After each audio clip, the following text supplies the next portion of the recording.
Hello everyone and welcome to the channel. Today we're going to explore the daily life of the Vikings. But before we begin, don't forget to subscribe and hit the notification bell so you never miss our latest videos.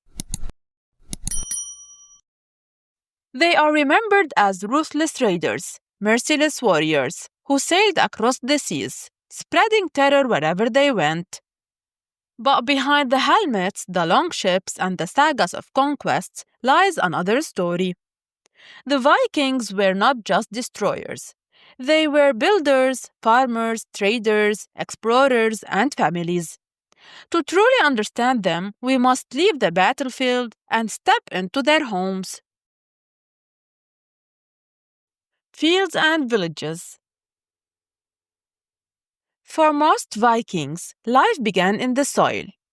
Across the green valleys of Norway, Denmark, and Sweden, they plowed every fertile patch of land.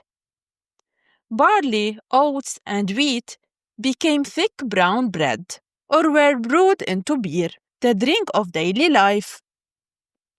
Vegetables like cabbage, peas, and carrots filled their fields, while women grew herbs for medicine and healing. Livestock sustained them: cows for milk, goats for meat, sheep for wool.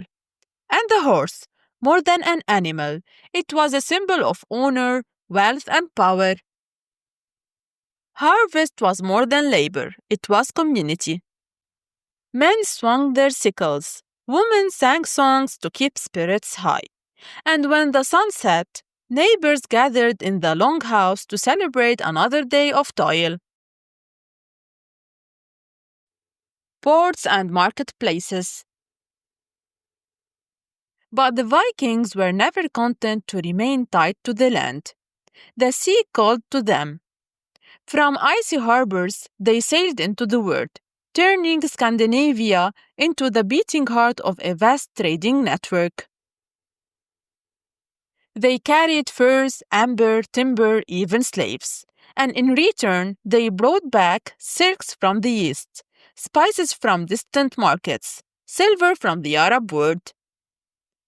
So far did their goods travel that archaeologists have uncovered Arabic coins in Viking graves, evidence of a trade route stretching from Baghdad to the fjords of the north. In towns like York in England or Hedeby in Denmark, the markets overflowed with life. The clang of the blacksmith's hammer, a woman selling hand-woven cloth, a merchant displaying silver bracelets from Byzantium. For the Vikings, the sea was not a barrier. It was a bridge to the known world. Shipbuilding. If there was a secret to Viking power, it was their ships. The longship, sleek, swift, and deadly, was unlike anything Europe had ever seen. Built from oak with overlapping planks, these vessels were both strong and flexible, light enough to carry across land, narrow enough to step into shallow rivers, yet sturdy enough to cross the Atlantic.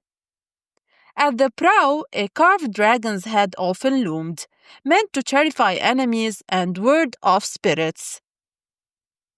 But these ships carried more than warriors. They carried settlers, explorers, dreamers.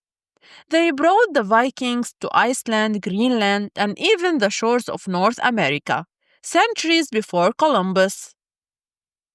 To the Vikings, the ship was life itself. And in death, many leaders were laid to rest inside their vessels, their final journey set upon the waves.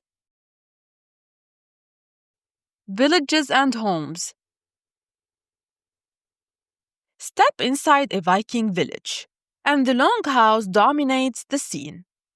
A wooden hall, roofed with turf or straw, built to withstand the cold. And its center, the hearth fire burned, a place for cooking, warmth, and family. Here, children listened to their grandmothers telling tales of gods and heroes. Stories of Odin, of Thor, of battles in the heavens. And in towns like Kattegat or York, craft workshops flourished.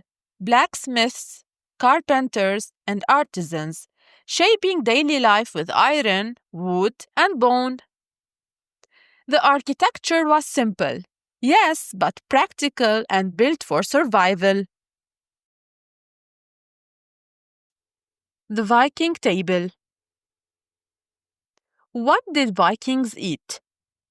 The answer depended on the season. Summer brought fresh vegetables and roasted meats. Winter demanded salted fish, smoked meats, and carefully rationed bread. Fish, especially herring and salmon, were staples. Beer was the drink of choice, while meat, the honeyed wine, was reserved for special feasts.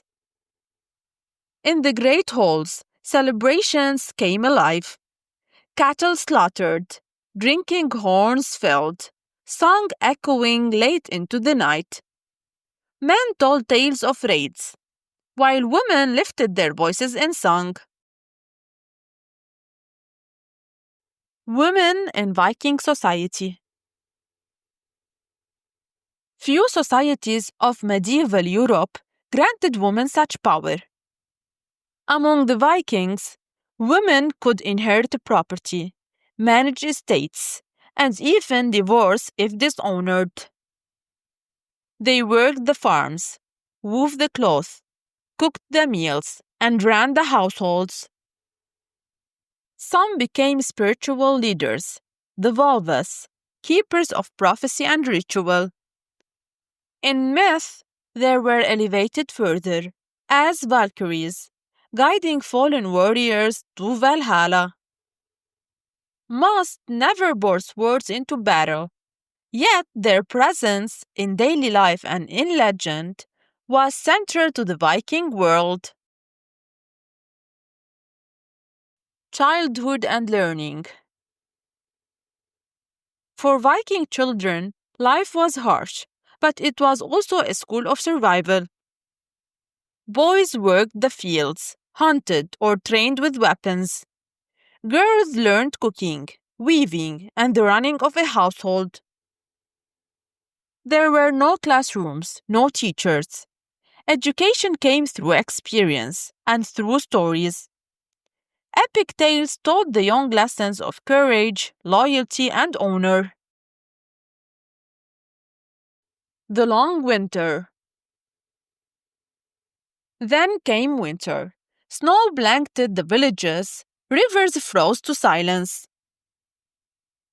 Inside the longhouse, life closed in around the fire. Wool was woven, provision consumed, and stories told.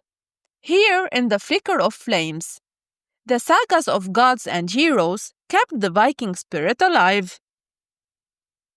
These cold months has tested the odds of survival, but they have also shaped identity. They made the Viking community resilient, bound together by survival.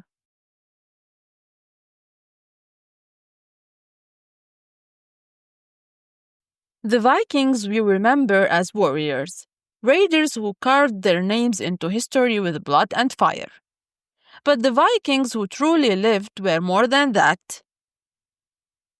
They were farmers tending their fields, traders linking Scandinavia to Baghdad, shipbuilders exploring the edges of the world, women who carried authority, children who grew strong on tales by the hearth.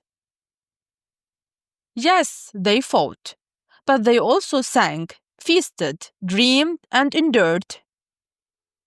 And perhaps it is in these moments, not on the battlefield, but in the fields, markets, and homes, that the true humanity of the Vikings is found.